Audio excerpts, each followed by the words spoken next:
September 6, Tuesday of the 23rd week in Ordinary Time. A reading from the Holy Gospel according to Luke.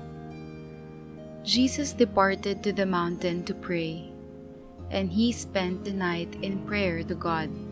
When day came, he called his disciples to himself, and from them he chose 12, whom he also named apostles: Simon, whom he named Peter, and his brother Andrew, James, John, Philip, Bartholomew, Matthew, Thomas, James the son of Alphaeus, Simon who was called a Zealot, and Judas the son of James, and Judas Iscariot, who became a traitor. And he came down with them and stood on a stretch of level ground. A great crowd of his disciples and a large number of the people from all Judea and Jerusalem and the coastal region of Tyre and Sidon came to hear him and to be healed of their diseases. And even those who were tormented by unclean spirits were cured. Everyone in the crowd sought to touch him, because power came forth from him and healed them all. The Gospel of the Lord. He called his disciples, and from them he chose 12. Rising opposition means that Jesus must organize his followers.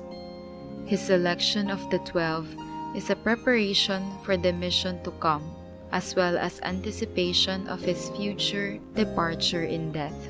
3 facts dominate the list, along with its parallels.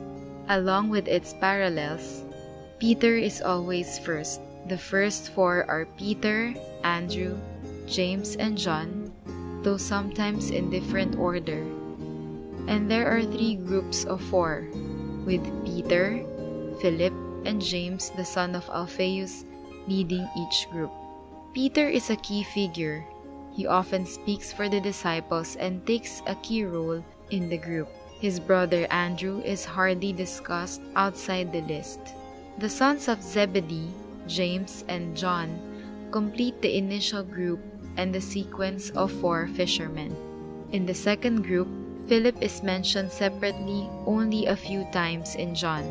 Bartholomew may well be the same person as Nathanael of John 1 verse 45, since many Jews had 2 prominent names. Matthew is probably Levi, the tax collector.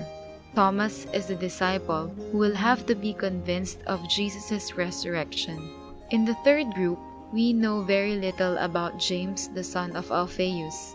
Simon the Zealot was a political nationalist before meeting Jesus.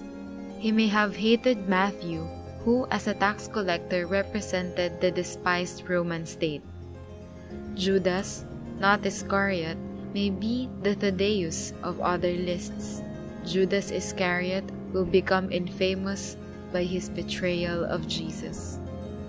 Jesus' choice of the 12 shows the grassroots character of his ministry.